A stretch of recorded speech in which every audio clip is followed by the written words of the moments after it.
I've tried to record this voiceover so many times, but for some odd reason the track keeps having these little skips in them, so third time is hopefully the charm. And let's get into it. Hello and welcome, or welcome back to the channel if you are returning. It's been a while since I put out a video. But anyways, yeah, on the theme of using up old mediums and what I have these really old paint markers. They are at least 5 years old, a toddler, if you will. And that's pretty old for a paint marker, I will say. I think they're closer to like 7 years old though by now. But the point is that they're old and they're a bit crusty, a bit dried out, need some love and care because they haven't really had a lot of use over the years. And I thought it'd be really cool to just take them out and just use them and see what I can make with them. So it started off with like this page here, and there's nothing recorded about this because this was on a whim, right? I liked the look of the portraits, so I chose reference photos with very harsh lights. So then it's very easy to depict the darkness and then the highlight, and just that amount of contrast made it enough to form a blocky, textured image. Now, the other reason why it's textured is because of the nibs. The nibs are quite dry on these markers just because they are so old. Oops. But the paint's fine, and I found this out the hard way when I was taking apart a marker. And I just poured all the ink out onto the page. Because I didn't anticipate it'd be so watery because of just how dry the nibs were. Why did you do this, blanket?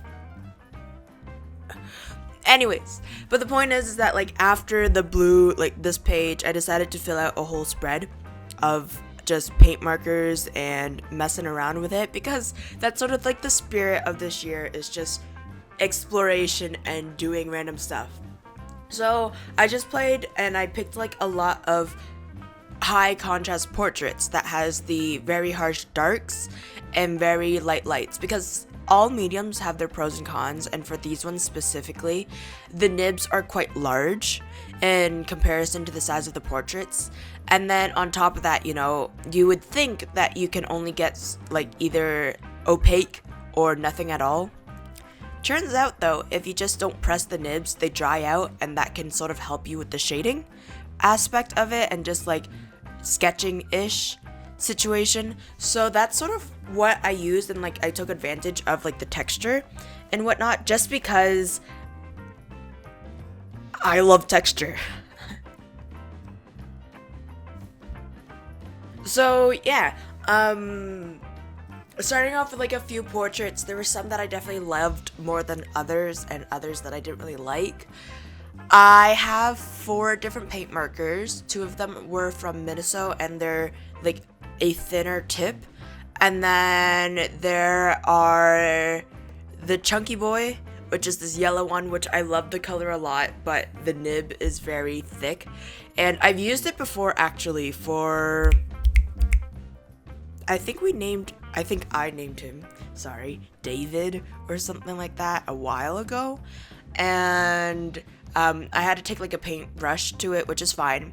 And I have this like bright electric color. The Minnesota ones, I remember my mom like just gave them to me, so I don't actually remember when or where I bought them. But then I got the thick boy and the electric yellow one on clearance at the craft store, which was just because they were like cheaper and reduced pricing. So I also didn't like anticipate they'd be great because of that. But yeah, so I got them like such a long time ago, and I remember using them here and there, very spotty in the amount of times I've used them. But this time around, I was just going all out and playing with like the difference in colors and whatnot. My favorite one is the blue one, and I think partially it's because of it has the highest contrast between the white of the pages and then the actual marker itself, so it was very easy to get across like darkness versus light. The other ones were fine though. I do think one of the portraits looked like a horror scariness thing, which yikes. I think you could figure out which one that is. That looks really horrific. Yeah. Yeah. But like any mistakes I made, I had like sticker paper, so I just drew another portrait or whatever on it, and then I could just cover up whatever mistakes and whatnot with the paint marker, which was pretty nice.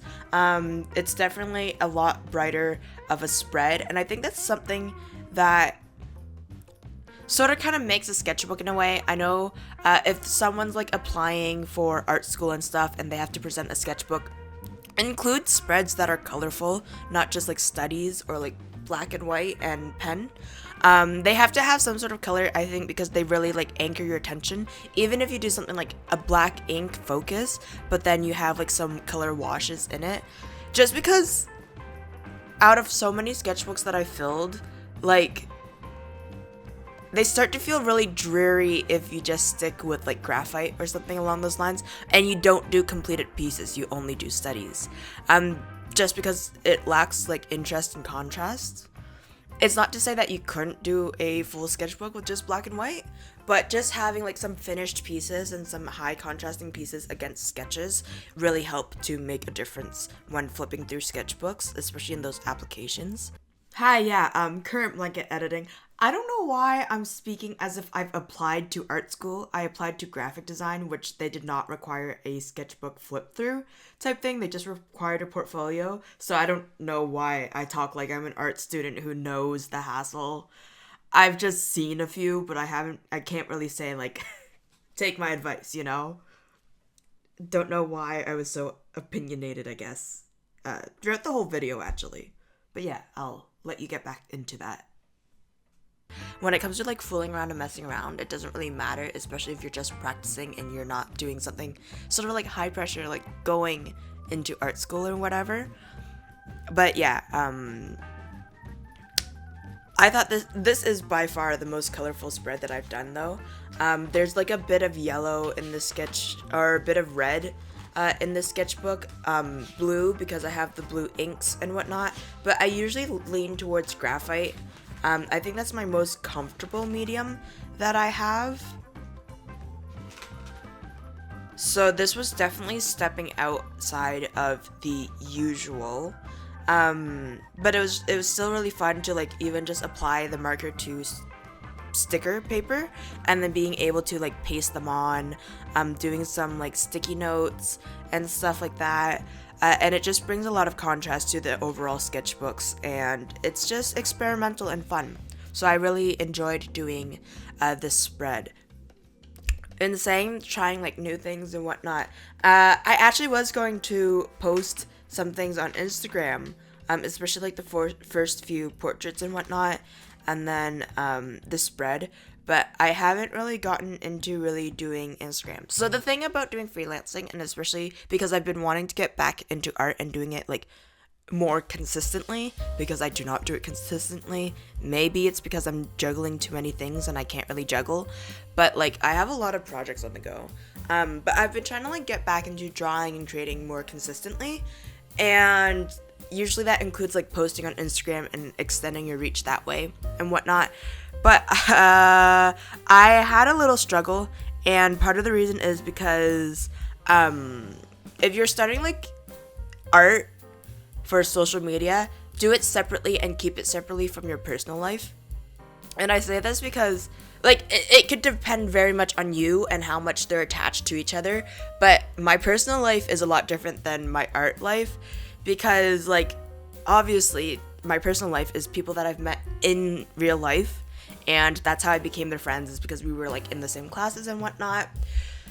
So at first I didn't really care if they were on my art account because I didn't want a personal Instagram, but now I've gotten to the point where I want a personal, and I want that divide between personal and art, because they don't really, I can't really say that they don't really care for art, but also they don't care for like that kind of art, I would say. So I don't think it's like ideal to keep them all grouped together. And then when I want to post things, because they obviously know me personally, including my face, so when I want to like post things, it's just very disjointed, and I feel too awkward to post things on Instagram, especially now, because there's personal people on there. And it's not like I'm saying anything controversial or bad, but it's just like, I know the audience, they're two different audiences, and I'm trying to cater to one specific one. So that's why I was like hesitant, but I finally did it. I had to have some people unfollow me and like transfer them to different accounts and whatnot. And I went around like following and unfollowing people. And I noticed a few things too as I was going through my list of people who I'm following. The people that I'm most likely to remain following is I either really admire their work, so they're very aspirational in the way that like you're not sure if you're ever going to reach that point in your skills or even just your personal life or whatever, but you really admire them from like that distance, I guess parasocial way. In a way, not like obsessively parasocial, but like you admire their work and you love seeing their content pop up on your page, because they have a really cool style or whatever. And the second category of people that like I chose to remain following is people that I just had good connections with. Like we've interacted with each other before, whether it be a comment on a post or we've like talked in the DMs and whatnot. Those people like I remain following because I registered their username and I've also registered like their profile picture. So with the combination of that and just like the good feeling of remembering, oh yeah, this person DM'd me and we have such great conversations, or this person always is supportive of my art, always liking my posts and whatnot, just that association is strong enough to hold people to your account, right? So I think that's like the major thing that I noticed when I was going through my following stuff and who I follow, who I'm choosing to follow, who I'm letting go. Some people I had to let go though because I guess their account must have changed at some point of time, or I don't know if I was like hacked or something, because they felt really random and out of character for me in a way. So I was definitely unfollowing those people just cause. But yeah, so that was that. And I'm hoping to then get back to reposting on Instagram and being more consistent in drawing and doing art stuff. And I have a little qualm to pick with Instagram though, because like I was going through the list and they'll like tell you like, oh, this person posted a new thing, this person posted a new thing, and I'm like, okay, the main reason for Instagram, especially like I'm talking like 12 years ago at least, is so people can keep up to date with the people that they're choosing to follow, and they follow people because they know that person or they're interested in that person's life. So why do I need like my personal feed to be flooded with people I don't know and like, oh, trying to extend the reach of these people to your feed? And I'm like, well, if I wanted to extend my reach to other people and like new profiles and whatnot, wouldn't I just go to the reel section or to the explore section? Like, why are you flooding my feed with other people when like I'm on my main feed because I want to see like who I'm following and like what they're up to? Like, I want to keep up with my friends, not read one post from a person in my follow list and then come and be flooded with like 3 or 4 different profiles that I am not following, probably for a reason. Like, I'm not on this tab to go and explore new people. I'm on this tab to be updated and to like reach out and like interact with my friends and whatnot. If I wanted to explore other people, I'd go to the 2 other tabs you have available, Instagram. I'm just saying.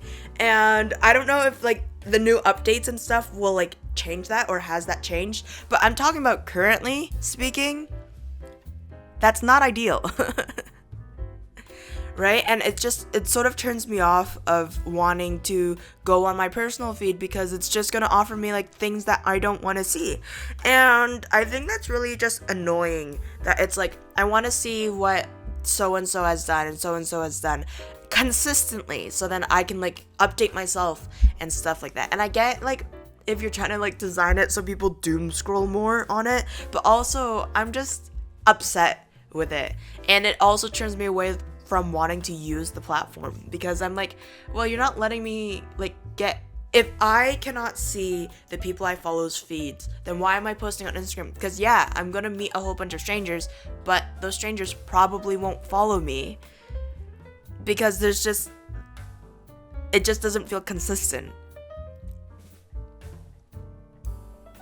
Right? So like, that's just really irritating to me. It ruffles my feathers a little bit. And I just don't want to really post there, but as someone who's like freelancing and stuff like that, you need a social media presence because that's how people find you and that's how you connect and network with other people, which is really unfortunate, but like it has to get done. So it's a thing that I'm really fighting with. I don't think I have the brains to really do like make your own social media platform type thing.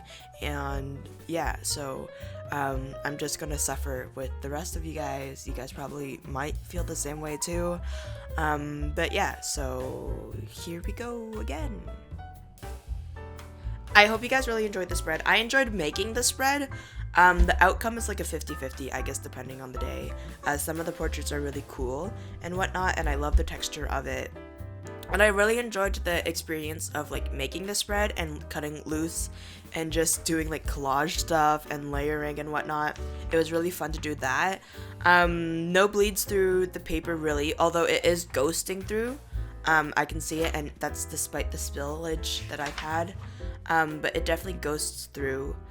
So I'm being wary of that.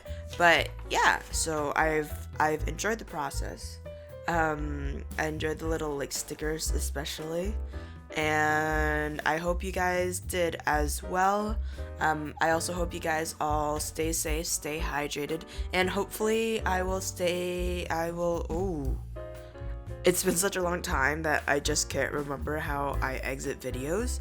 I hope you guys all stay safe, stay hydrated, stay creative, and hopefully I will see you in the next video. Bye!